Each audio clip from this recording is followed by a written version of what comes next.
Saudara, saat ini saya berada di tempat kejadian perkara perjudian sabung ayam yang ada di Waikanan, Lampung, dan baru saja Kompolnas datang untuk melihat semua atau seluruh dari tempat kejadian perkara, termasuk di belakang saya ini ada satu mobil yang tadi juga ada ditemukan satu barang, tapi kita akan langsung tanyakan saja kepada Kompolnas yang memang sudah hadir di sini. Selamat siang, Bapak-bapak. Selamat siang. Selamat siang. Pak, ini terkait dengan temuan hari ini apa saja, Pak?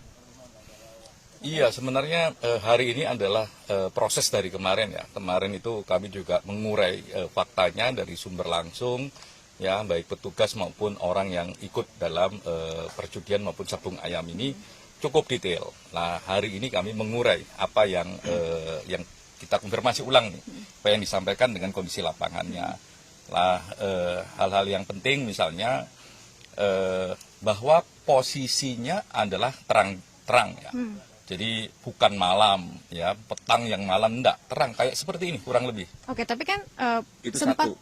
Kan pentingnya itu ya untuk menunjukkan apakah masing-masing orang bisa terlihat, bisa. Nah, itu yang juga bisa mengidentifikasi apakah misalnya ya petugas kepolisian melihat seseorang yang pakai identitas tertentu bawa senjata misalnya, bisa lihat. Nah, itu penting karena memang suasananya kayak begini. Terus kami juga cek letak selongsong peluru dan sebagainya, lihat posisi jenazah dan sebagainya, membayangkan sudut tembakan dan sebagainya, itu juga memungkinkan. Memungkinkannya apa? Ya, ini orang yang melakukan penembakan adalah orang yang biasa menggunakan senjata dengan sasaran yang spesifik, ya mungkin dia juga bisa menghitung nih efek dari tembakan tersebut, mematikan ataukah tidak.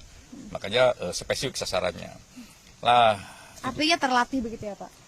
Orang yang biasa menggunakan senjata seperti ini, dan ini terkonfirmasi dengan beberapa informasi yang kami dapatkan bahwa ya orang tersebut memang kalau ada di sini sering membawa senjata tersebut. Jenis senjatanya kami dikasih tahu, ya karakter senjatanya kami juga tahu, tapi belum bisa kita umumin. Lah, yang paling penting dalam konteks itu proyektil. Oke, proyektil. Nah, proyektilnya kalau kita lihat dengan kasat mata, karena kami lihat langsung, ya kita juga pakai alat pembesar, ya, jadi bisa lihat lebih jelas. Itu kalau dalam ilmu balistik ya, metalurgi balistik dan sebagainya, itu memungkinkan atau sangat potensial ya itu muncul dari larasnya senjata pabrikan. Tapi tentu saja kita tunggu hasil lab for biar ini saintifik. Ya kan ini cuma lihat kasat mata walaupun dengan bantuan alat pembesar, tapi dari berbagai pengalaman, dari berbagai literatur itu menunjukkan itu. Karena itu sidik jari senjata yang itu pasti dilahirkan dari senjata pabrikan. Pak, artinya berarti kalau sudah ada seperti itu sangat mudah untuk sebenarnya mengidentifikasi jenis dari senjata apa dan merek apa dan sebagainya, Pak? Harusnya nggak susah ya mengidentifikasi itu, apalagi senjatanya itu terbatas. Gitu. Itu mudah gitu ya. Semoga tim join tim ini bisa membuka itu, ya, dan bisa menerangkan apa yang terjadi dan bisa menghadirkan keadilan bagi korban. Kan itu yang juga penting. Saya kira kita berharap ya Pak Supardi, semua pihak untuk profesional, ya kami mendukung ada joint team ini, dan kami berharap pendekatannya adalah pendekatan ilmiah sehingga tidak hanya bisa dipertanggungjawabkan di Indonesia, di dunia internasional pun juga bisa, karena saintifik itu bisa diuji dimanapun. Gitu. Baik. Tadi Pak Nam juga sempat menemukan ada temuan Pak Pardi tadi sempat menemukan ada apa, Pak, di mobil ini, Pak?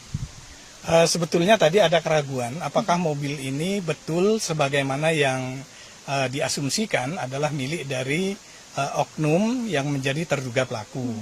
Nah, kami kemudian secara hati-hati melihat setiap detail yang ada di mobil ini untuk menemukan semacam alat untuk mengidentifikasi dan mengkorelasikan bahwa mobil ini memang milik dari yang bersangkutan atau digunakan oleh terduga pelaku tersebut. Dan kami kemudian menemukan satu bekas paket kiriman kilat, dan kemudian di situ ada identitas dari penerimanya, dan penerimanya adalah identik dengan oknum terduga pelaku yang diasumsikan memiliki kendaraan ini. Kurang lebih. Berarti tadi ditemukannya juga di mobil ini ya Pak ya? Betul, di dalam mobil ini. Oke, berarti untuk selanjutnya ini akan seperti apa Pak? Kita akan memberikan rekomendasi kepada terutama teman-teman di kepolisian bahwa apa yang diasumsikan, apa yang dinyatakan oleh para saksi bahwa terduga pelaku ada di TKP, itu bisa dikonfirmasi dari kendaraan yang ada di sini, yang kendaraan itu bisa dikorelasikan dengan yang bersangkutan. Oke, baik. Berarti nanti kita akan tunggu bagaimana selanjutnya dari pihak kepolisian setelah rekomendasi dari Kompolnas sudah diserahkan begitu ya Pak ya? Iya, setelah kami rangkai semuanya, kita lihat hasil kami, bikin standing laporan, kami dalami dengan berbagai pendekatan teori, ya, misalnya kayak tadi yang soal balistik tadi, soal sidik jari, peluru dan sebagainya, meyakinkan itu, baru kami akan rumuskan rekomendasi. Tapi lepas dari itu, sekali lagi kami menyambut baik ada joint team ini.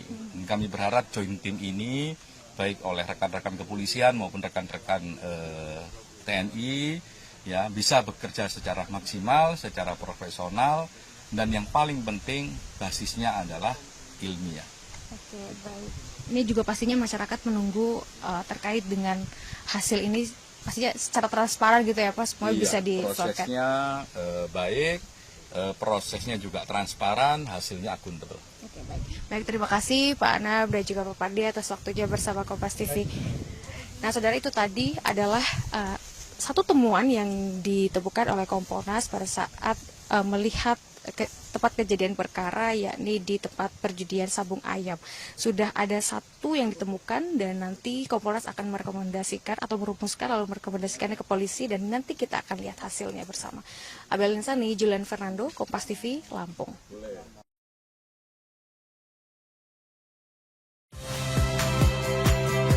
Saya Magister Tarigan. Saksikan program-program Kompas TV melalui siaran digital, pay TV, dan media streaming lainnya. Kompas TV, independen, terpercaya.